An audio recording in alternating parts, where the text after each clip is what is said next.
Shalom and welcome to a show on Hasten the Day. My name is Elder Rhymelab, and today the topic that we're gonna take on today is the Apocrypha and why it was removed. All right. What happens is that the so-called white man, who's the devil that the Bible speaks of, what they've done is they've taken the Apocrypha out of the Bible because of the fact that there's many things in the Apocrypha that expose who this devil is today, and there are many different what's the word I'm looking for? Many different information and wisdom in the Apocrypha that pretty much shows that the so-called white man, not only is he the devil, but also shows that who Israel is. And you know, there's a lot of revelations that came through the Apocrypha. So the bottom line, what happened was when the so-called white man came into power, part of their New World Order plans, which began in 1492, went through the so-called discovery of Christopher Columbus. Part of the New World Order plans was to destroy the validity of the Bible, and in going through that destroying of the Bible, they have taken out the Apocrypha out of it. All right, so let's go real quick to a scripture in the book of 2 Corinthians, the 4th chapter and the 4th verse. Because see, all these things are happening, and the reason why they're happening is because the Most High has a plan. And part of the Most High's plan is to blind 2/3 of the nation of Israel. Which 2/3 of the nation of Israel is not going to get this truth. Some of them are going to go into Christianity. Some of them are going to go into Catholicism. Some of them are going to be Baptist, Pentecostal. Some of them are going to go into Islam, the Baha'i faith, Buddhism, and some of them are going to become atheists, like basically two clowns that we have seen on YouTube. I call one of them KFC the Ape, and the other one we call Shrek. And basically what we're going to do is we're going to go into these scriptures and show you what's happening, because the Most High has a plan, you know. And you know, sometimes you get upset and pissed off at people, but then on the other hand, you know, you understand that there's a plan that the Most High has, and certain people are not going to wake up, you know, because they're blinded. Alright, so the first scripture we're going to start off with is 2 Corinthians, the 4th chapter. I'm going to start at the first verse. Therefore, seeing we have this ministry, as we have received mercy, we faint not, but have renounced the hidden things of dishonesty, not walking in craftiness, nor handling the word of the Lord of the Most High deceitfully. And that's what's happening ever since the so-called white man took over during the Renaissance period, as they call it. They basically handled the word of the Lord deceitfully, and they walked in craftiness. Because what they did was they turned everything upside down. They turned the word of the Lord upside down. They went around saying that they're the Most High, that they're Jesus, you know, that so-called Jesus, that they're God, that they're the disciples, that they're the prophets, that they're the people of the Most High, that they're the Jews, and everything that pertains to the people of the Most High. So what's going to happen to them for that is the Most High is going to destroy them for that, because basically what they have committed is blasphemy. Alright? So in doing all of this, throughout the years, beginning back from the 1400s, they have spent countless amounts of money to hide the truth. And that's one of the main reasons why they took out the Apocrypha out of the Bible. So it says, but have renounced the hidden things of dishonesty, not walking in craftiness, nor handling the word of the Most High deceitfully, but by manifestation of the truth, commending ourselves to every man's conscience in the sight of the Most High. But if our gospel be hid, it is hid to them that are lost. And that's 2/3 of Israel right now are lost. See, you know, like I said, we get mad, but we understand that 2/3 of Israel, they're not going to wake up right now. So what do we say? We'll say, look, we'll just see them on the other side. And when they come back into the kingdom, all Israel is going to be saved anyway. You know, I'm talking about Israel, not this bullshit philosophy that these guys are teaching, that anybody that accepts the Lord, they're Israelite. That's another topic. But anyway, all Israel is going to be saved, the physical Israelites. But if our gospel be hid, it is hid to them that are lost. But right now, 2/3 of them are lost. So we'll just see them in the kingdom. Right? And the reason why they're lost is because the Most High blinded their mind. The only reason why we can see, and you brothers can see, is because the Most High opened up our minds to see this truth. Otherwise, we wouldn't be seeing this truth either. It says, in whom the God of this world has blinded the minds of them which believe not. And that's what's happened. You know, so part of the reason why some people always come up and say, well, you know, the Bible's been tampered with. Who wrote the Bible? The Bible is a book of fairy tales. The Bible goes back to Horus and the Egyptian deities and ancient Egypt and all those different religions. That's why you have this is similar to that, and that is similar to this, and this person is similar to this person. That's why you got all this madness, because the God of this world had blinded the minds of them which believed not. Because if the Most High didn't give Esau the power, who was the God of this world, to blind people through the demons of the actual demon Satan, if the Most High didn't give the Esau the power to blind people, they would wake up. Israel will wake up, because it says, "Least the light of the glorious gospel of YAHAWASHI, who is the image of the Most High, should shine unto them." And then that's why they would understand. That's why when YAHAWASHI spoke, he spoke in what? In parables. Because when he spoke in parables, he spoke in parables to fulfill the prophecy in Isaiah that seeing they shall not see, and hearing they shall not hear, lest they see with their eyes and understand with their heart, and they should be converted, and I should heal them. And that's the reason why they are blinded right now. Right? So let's go from there to the book of Daniel, I'm sorry, not the 9th chapter, the 2nd chapter. Alright, and the 19th verse. And we can see, because the Lord opened our eyes to see. It says, "Then was the secret revealed unto Daniel in a night vision." See, there's a lot of secrets out there that Esau has covered up. A lot of things that Esau has covered up, but the Most High is making it open to us, revealing it to us. Now the word reveal, means back, and veiled is where you get the word veil. To peel back the veil. So if you peel back the veil, basically what you're doing is you are revealing or making known a mystery. So it says, "Then was the secret revealed unto Daniel in a night vision. Then Daniel blessed the power of heaven. Daniel answered and said, Blessed be the name." See, blessed be the name. There goes that word name again. "Of the Most High, forever and ever. For wisdom and might are His. And He changeth the times and the seasons. He removeth kings and setteth up kings. He giveth wisdom unto the wise, and knowledge to them that know understanding.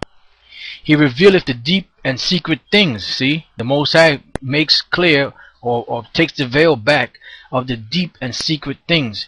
Now, for a long period of time, the so-called white man has gone around and he's been changing everything on earth, and beginning with biblical history. Biblical history he's changed. He's changed the history of who the Edomites are. He's changed the history of who the real Israelites are. He's mixed up the people around the planet. He's called them by many different names, so that when they try to search where their origins go back to, they can't find the origins from where they go back to. But the Most High took all those secret things that He hid from them, and He revealed them unto us to teach you brothers, so that you brothers can wake up. And then we're also supposed to go and teach the nations, so that they can know who they are and they can know who their future is, which we were made prophets unto the nations, so the nations can know who they are and know where they're going to. Now, before we read on any more here, it says, "He revealed the deep and secret things." Now, what I want to show you, brothers, real quick is there's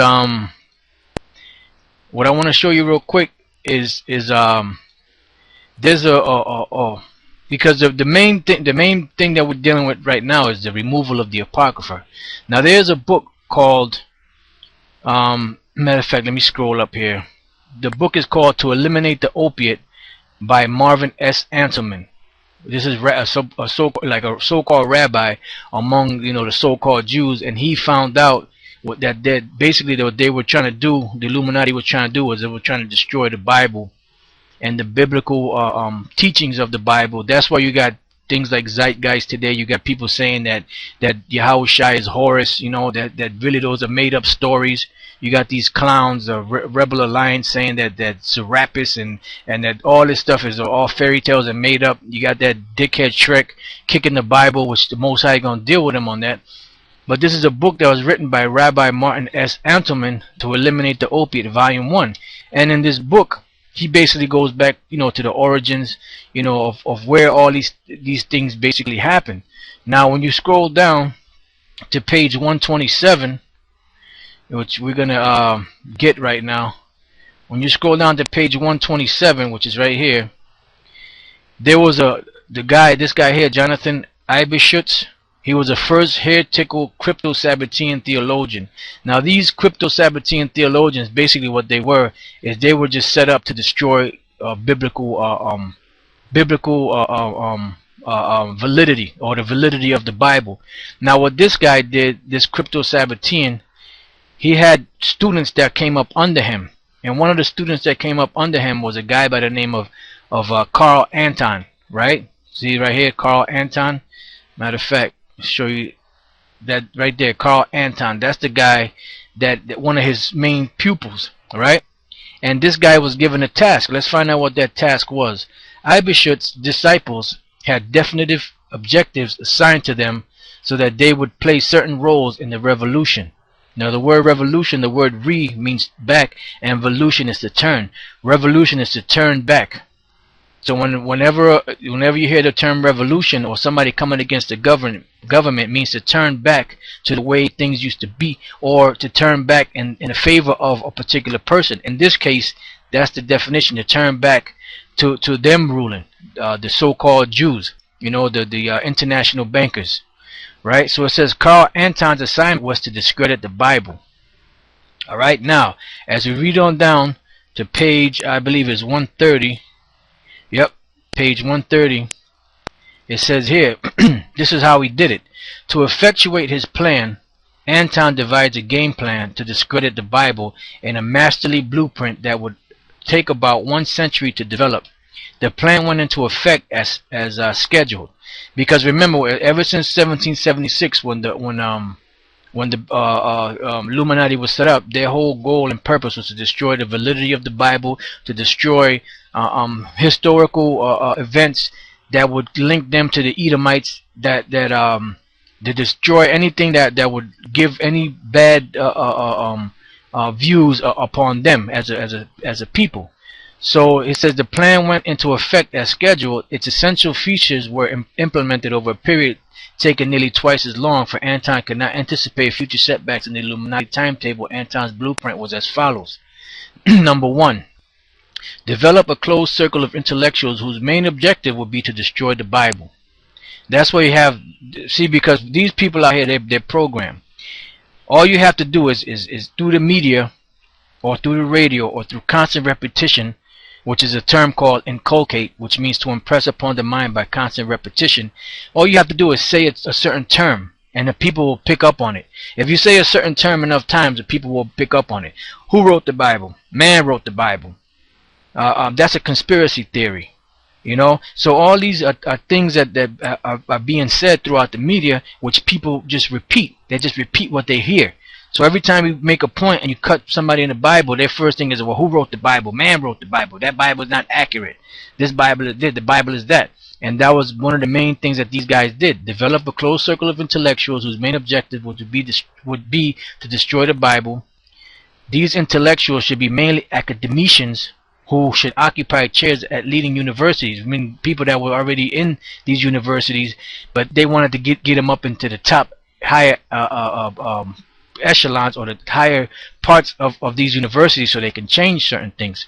But other intellectuals would supplement their work, so they would find people that would help with their goals, and their goals was to destroy the Bible. This intellectual group should attempt to put itself into positions where it could control the dissemination of information vital to biblical studies. See, meaning to destroy information that was vital to biblical studies. That's why anytime you look up the word Edom, you have nothing that would equate the so-called white man to Edom, to Esau. That's why over here in Daniel's chapter 2 and 22, he says, he revealeth the deep and secret things, he knoweth what is in the darkness, and the light dwelleth with him.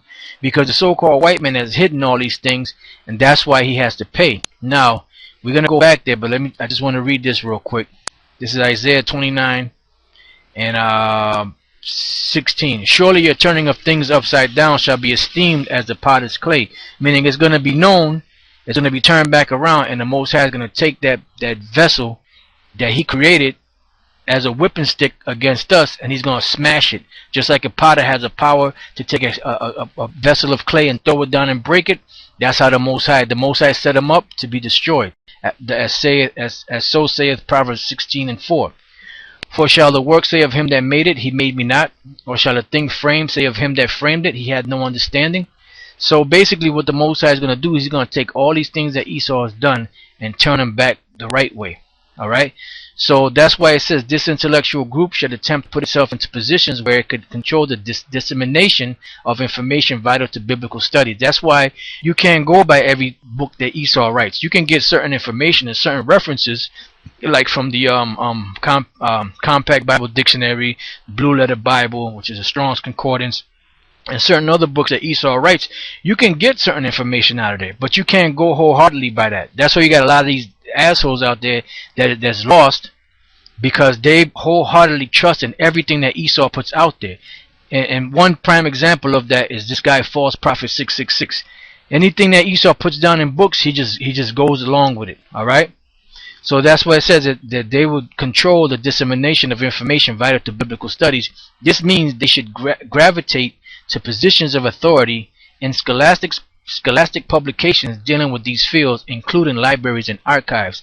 That's why when you go to these universities, which the word university, uni is one, versity is to turn into one, which is a one world government or one world order. When you go to these universities, you don't learn anything.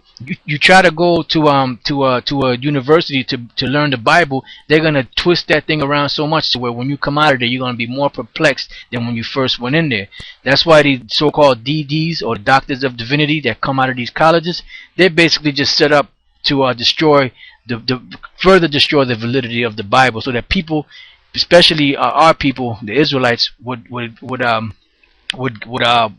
be more subject to lean towards the so-called white man and the government than to lean towards the Most High.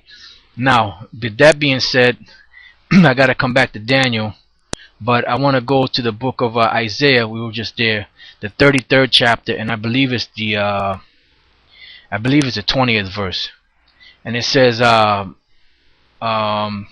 "Look upon Zion, the city of our solemnities. Thine eyes shall see Jerusalem." No, this is not it. It's in Isaiah 33:22. Here you go, Isaiah 33:22. "For the Lord is our judge, the Lord is our lawgiver, the Lord is our king, he will save us." So the Most High is the one that's going to save us. Now when you go to Isaiah, we were there, Isaiah the 10th chapter and the 20th verse, it also says this: "And it shall come to pass in that day that the remnant of Israel, and such as are escaped of the house of Jacob," meaning they escaped the grip of Esau, the so-called white man, and all these different philosophies that are being taught out here, "shall no more again stay upon him that smote them." Because see, Israel depends on Esau and the government. They trust in that. That's why when the situation happened in Louisiana with Katrina, what happened? What was the first thing they were asking for? They didn't say, "Where's the Most High at? Where's YAHAWASHI at?" What did they say? "Where's FEMA at?"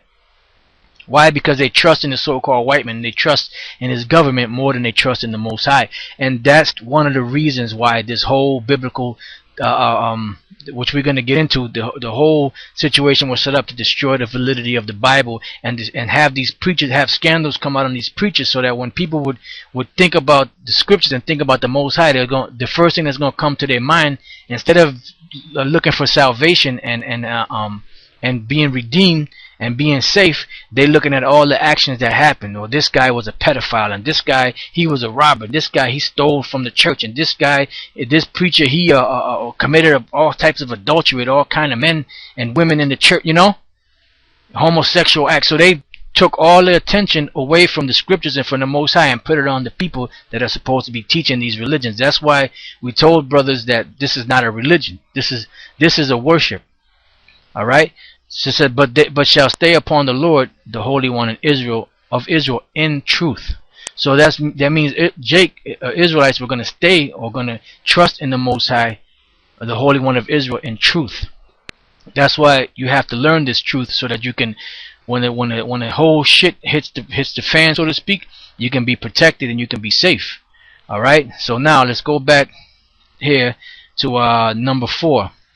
It says, "All sections of the Illuminati, Frankists and fellow revolutionaries of future generations, must cooperate fully to promote and enhance the career advancement of the biblical destruction group," the Apocrypha, in the Authorized King James Version.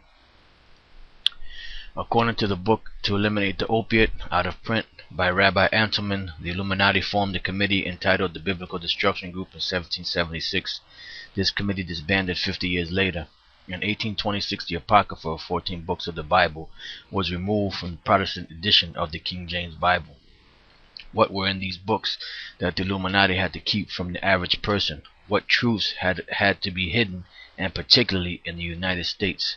So see, these devils know that there was a lot of information in the Apocrypha that was vital to knowing what the end times entailed, and it also spoke about America and its destruction. BDG.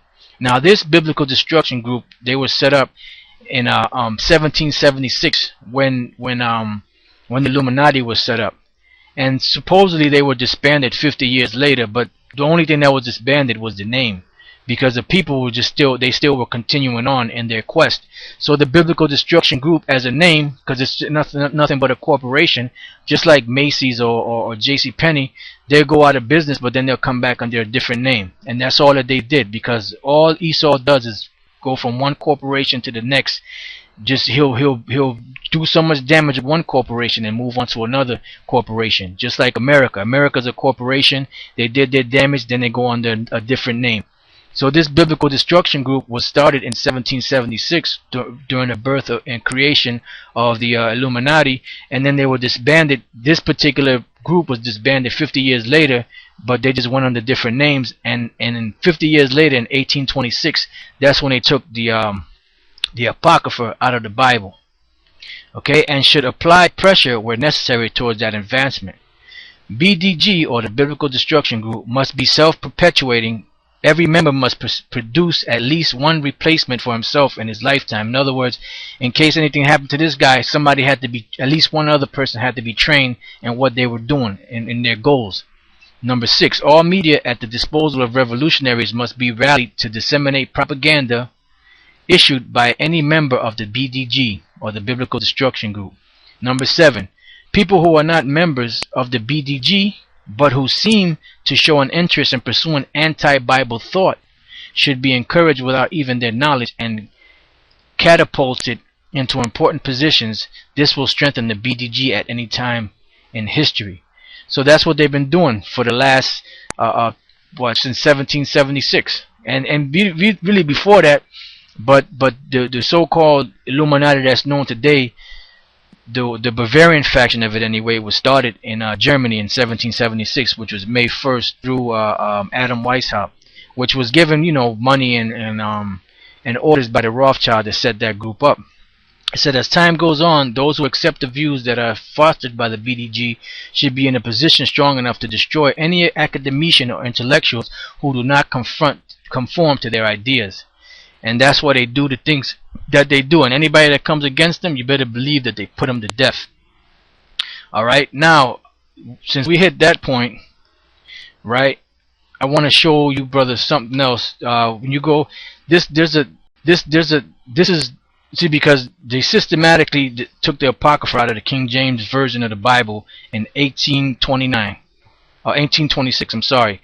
Now, the Spanish version of the Bible, which is called Casiodura Valera, right? The 1500s and the 1600s is when this version of the Bible came to be. I believe it was 1569, and then there was a revision in 1602. Yeah, this is the Bible translation, Spanish, from Wikipedia, the free encyclopedia. And this is the Bible here, Reina Valera translation. The classic Spanish translation of the Bible is that of Casiodura de Reina, revised by Cipriano de Valera. It was for the use of the incipient Protestant movement and widely regarded as a Spanish equivalent of the Authorized Version.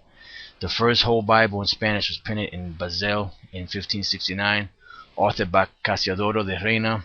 Although some think that the Bible was a collective effort of some monks of the San Isidoro community in Spain, who led by Casiodoro de Reina, escaped Inquisition and persecution. This was the first version of the complete Bible in Spanish, including Apocrypha, and is known as Biblia del Oso because of the honey-eating bear on its title page. Reina presented the University of Brazil with some volumes, one of them with Reina's dedicatory and signature. And this is one of the pages on this, either there. And there was a Spanish Bible, and they said that the Spanish Bible was a mirror image of the King James Bible. They basically went hand in hand. So they took out the Apocrypha out of the King James Version, the English version, in 1826, and then in 1862 they took out of La Santa Biblia, they took out the Apocrypha. It says a revision of the complete Bible. The revision was made by Dr. Lorenzo Lucena. This was in 1862, a professor at Oxford University.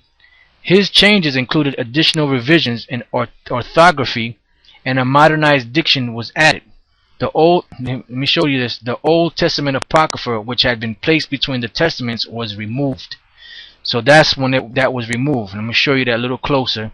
Let me go back a little bit. See, the Old Testament Apocrypha, which had been placed between the Testaments, was removed. And this is by a guy named Lorenzo de Lucena. Alright? So that's just to show you how these devils operate. Alright? Now, let's go from there. I have a actual book here. This book right here is called Culture and Society in Habsburg Spain by R.W. Truman, Nigel Griffin. And we know, like I said, we use certain information. It's just we get like little tidbits from this book and that book. You know, we don't read all these books. We just get the vital information that we need. And in this book, on page 196, it says in 1846, SPCK, which SPCK is the Society for Promoting Christian Knowledge. That's an acronym, SPCK, Society for Promoting Christian Knowledge, which was their Christian knowledge, which is their nonsense, you know.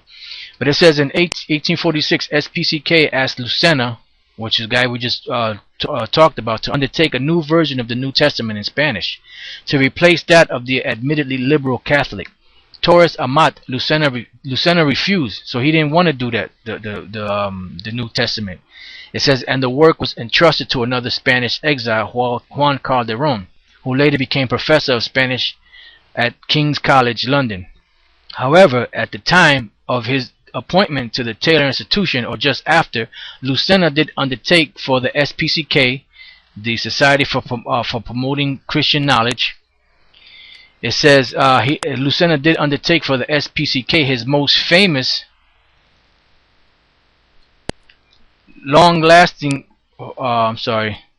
his most famous and long-lasting foray into the revision and editing of Spanish translations of the Bible. This was his textual or modernization from original manuscripts of the complete translation by the Protestant exile Casiodoro de Reina. Now that's when you look at those ancient Spanish translation, this is the name you're going to see, Casiodoro Valera or Reina de Valera. This is published in Basle in 1569. See, Lucena's version, which incorporated the subsequent revision published in Amsterdam by Cipriano, see this is another name, de Valera, in 1602, was published for SPCK by Oxford University Press 1862, which was the same year, as we said, the same year, 1862, where the Old Testament Apocrypha, which had been placed between the Testaments, was removed by this guy, Dr. Lorenzo Lucena. Alright? So that's the reason why they did that, was because they have a plan. They have an agenda. You know? And now let's go from there. Let's go back to Daniel, the 2nd chapter. And the reason why we know about these things is because the Most High is revealing these things to us now, because this is the time to expose Esau. This is the time to bring out all the dirt that this devil has. Bring it all out on his ass. Alright, so let's go back to Daniel 2:22. He revealeth the deep and secret things. He knoweth what is in the darkness, and the light dwelleth with him. Now verse 28. But there is a power in heaven that revealeth secrets. See? So that's the reason why we know the things that we know. Now let's go from there to the book of 2 Thessalonians. 2 Thessalonians, the 2nd chapter, and I believe it's around about the 8th verse. Matter of fact, I'm going to start at 5. Remember you not that when I was yet with you, I told you these things. This is Paul speaking to the congregation, which is really YAHAWASHI speaking through Paul to us today.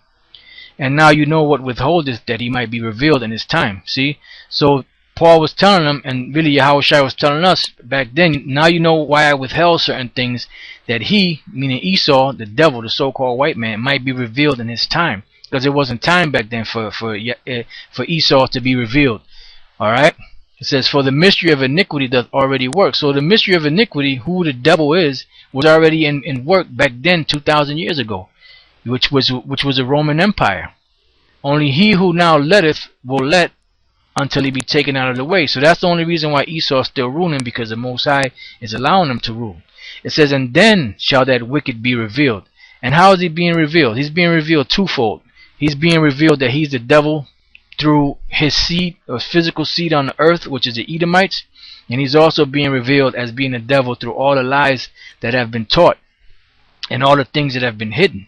It says, and then shall that wicked be revealed, whom the Lord shall consume with the spirit of his mouth. Now what's the spirit of the Most High's mouth? The truth, the Bible. But who is that spirit of the Most High's mouth? It's us, the prophets.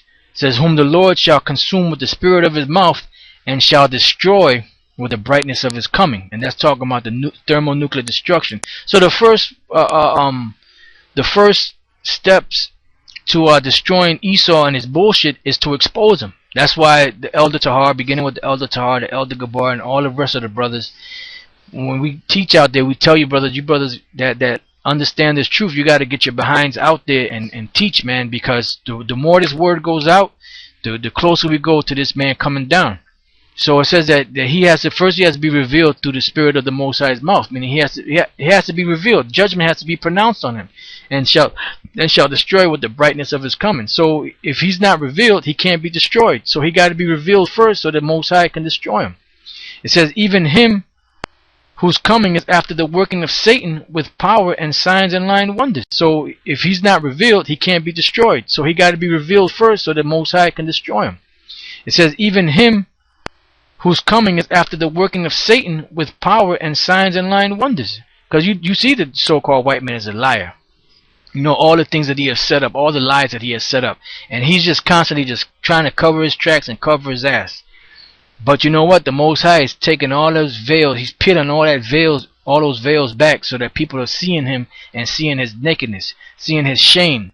That's why today, all these things, people today are ashamed of the slavery thing. You know, all the stuff that happened during slavery, they're ashamed of that now. These Edomites today, they're ashamed of that. But you know what? They're the same people that did that back then, and they're the same people coming back today and acting like they never did anything like that. But they're reaping off the benefits that their forefathers undertook and stole. It says, verse 10, and with all deceivableness of unrighteousness in them that perish. See? Because deceivableness means that's the devil. And with all deceivableness of unrighteousness in them that perish. Because they're going to deceive only the ones that are meant to perish. That's why they did all these things throughout history. Because they received not the love of the truth, that they might be saved.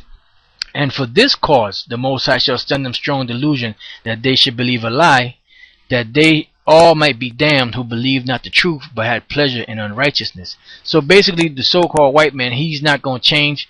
He's the devil. He was made to be the devil, and that's what he's going to be.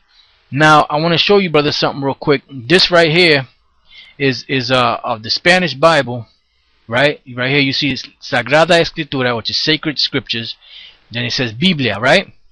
Now, you notice in the índice, Antiguo Testamento, or the Old Testament, you have what? You got Genesis, Exodus, Leviticus, Numbers, Deuteronomy. And as you scroll around, you start seeing books like Primer Maccabeos, which is First Maccabees, Judith, Tobias, or Tobias, Second Maccabeos, Second Maccabees, Baruch, you know, and other books that belong to the Apocrypha, because this is the original one, and they took it out. See, now when you go to the to the King James Bible, the electronic search or electronic text center, University of Virginia, and you scroll down, you see what? You see the Old Testament, right? Then you scroll down, and what do you see? You see the New Testament. And you scroll down, and what do you see? Apocrypha, King James Bible. And then you see all the books of the Apocrypha there. Okay?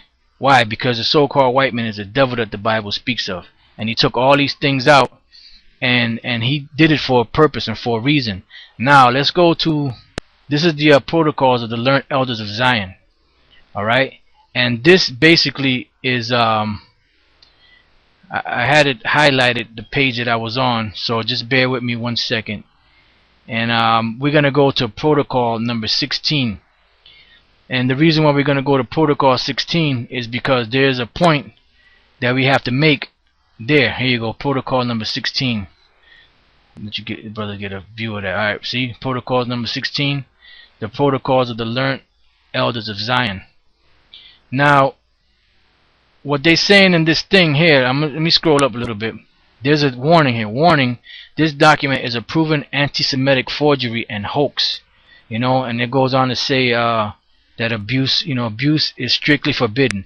Now, the reason why they say it's a forgery and a hoax, now the historian Eustace Mullins even brought that out. If something is a forgery, that means that there had to be an original document. So by them saying it's a forgery and a hoax, they're trying to say that this doesn't really exist. This is just propaganda to try to bring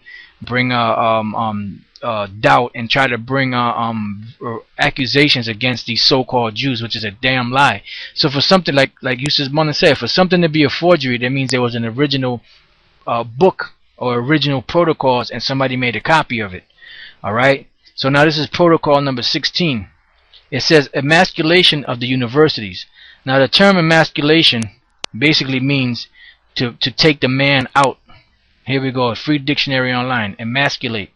Emasculated, right? To castrate, to deprive of strength or vigor, weaken. That's the reason why the woman is known as the weaker vessel, because she doesn't have a rod. She doesn't have a penis. She has a vagina. And that's one of the reasons why she's the weaker vessel.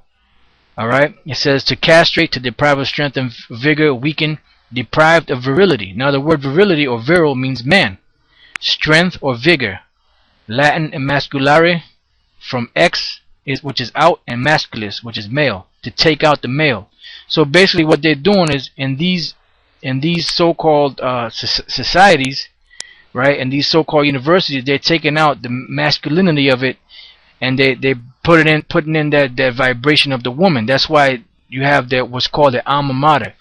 And the reason why they took out the masculinity out of it is because the male is known for thinking through things, like, males, they do get hot-headed, but when it comes down to certain situations, especially the Israelite man, they analyze certain things. So these colleges, basically, they're making people, that's why they call them, they call it dumbing you down, because what they're doing basically is they're taking the idea of free thought, so to speak, out of your mind, and they're making you basically they're making you a robot for the international bankers, and they're taking that stuff out because they're basically trying to make you like a woman, because a woman is known as a weaker vessel, and a woman also is easily programmed because she is the weaker vessel, but a man is harder for anybody to certain men anyway. It's harder for anybody to trick a man,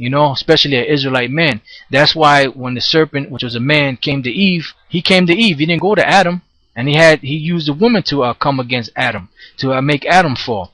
But it says emasculation of the universities, substitute for classism, training and calling, advertisement of the authority of the rulers in the schools, abolition of freedom of instruction. So really, they don't want people to think. They want to tell people what to think and how to think. New theories, independence of thought, teaching by object lesson. All right. So they really don't want people to wake up and to know the truth. Especially the Israelites. Now, if we scroll on down, it says here, classicism as also any form of study of ancient history in which there are more bad than good examples, we shall replace with the study of the program of the future.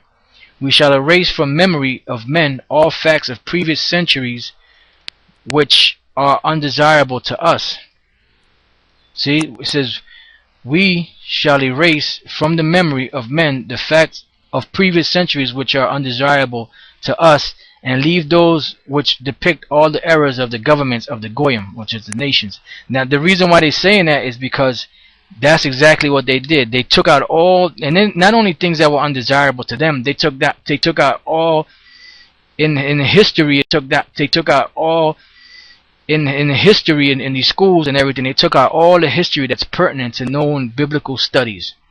All right, they did it through the protocols of the learned elders of Zion, and they did it through other societies such as the Biblical Destruction Group and many other such groups that were set up of that nature. All right, it says, and that's pretty much it. You know, matter of fact, there's another point in our protocol number 17, which I wanted to make real quick if I could find it. And if I could find it, I'll bring it out. If not, then we'll finish up with that. Because basically what they did is they basically destroyed the so-called priesthood. Right here it goes. Right here it says we have, right there.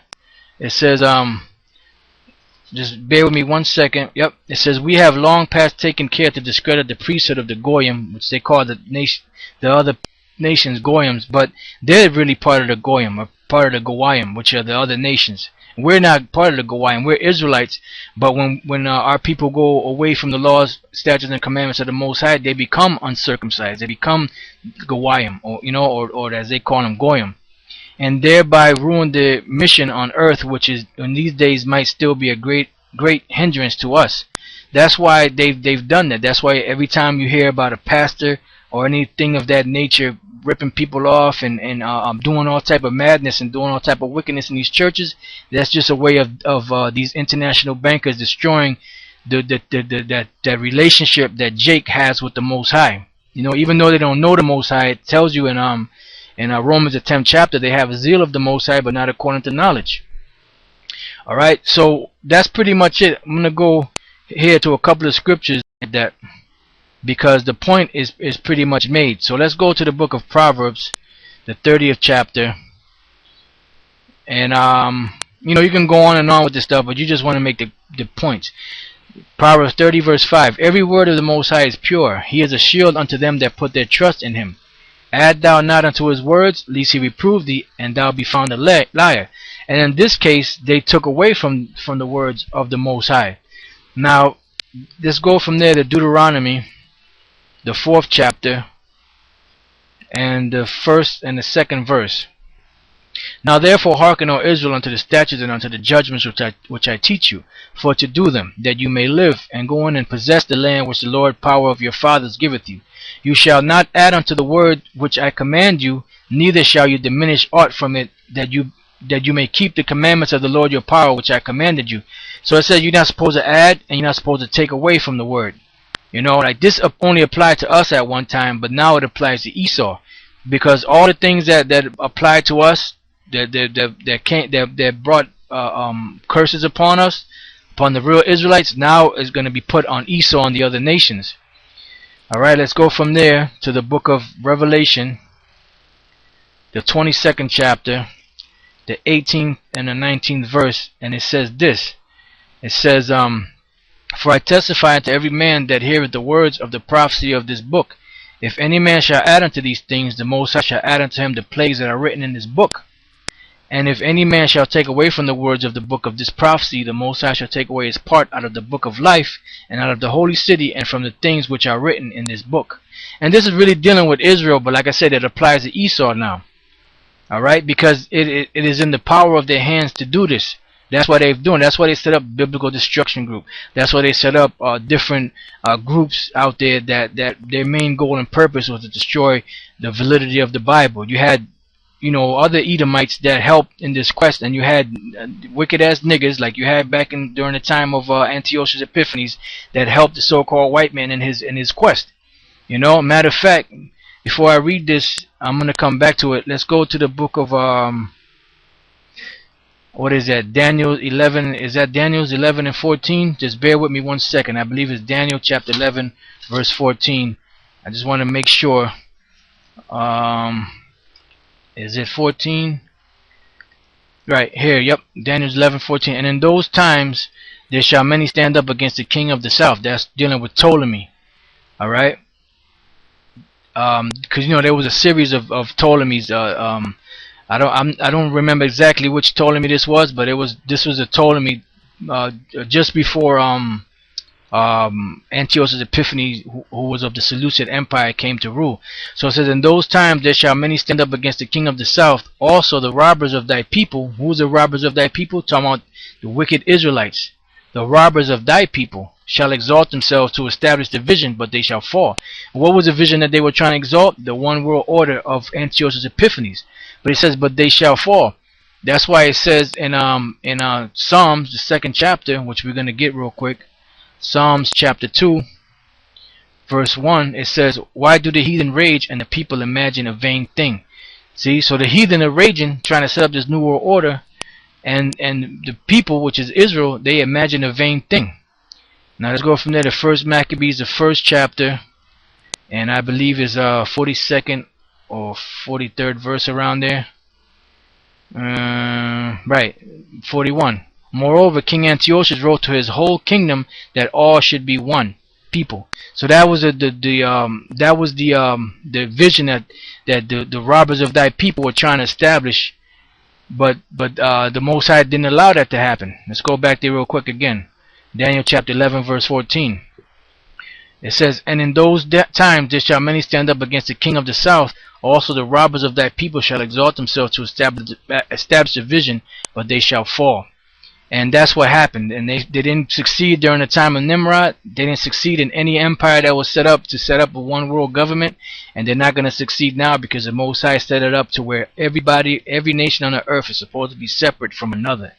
The only time that the one world government is going to be established is when YAHAWASHI and the rest of us, the Israelites, are set up into power, and we're going to have dominion over the nations. But it's still not going to be a unity thing, because the other nations are going to get slavery, as it says in the scriptures. So that one world government is not going to work. It didn't work any other time in history, and it's not going to work now. But the so-called white man, being the devil that he is, he goes through all kind of loopholes and all types of headaches, and spend all types of money trying to hide the truth of the Most High. And the Most High just keeps letting that truth pop up, just like he tried to sink a life raft underwater, and every time you let it go, what happens? That life raft keeps popping up. That's the truth. Every time you try to hide the truth with the flood, with lies, the truth always comes through them lies. Okay, so with that, I hope you brothers learned something, and to the next time, I say shalom.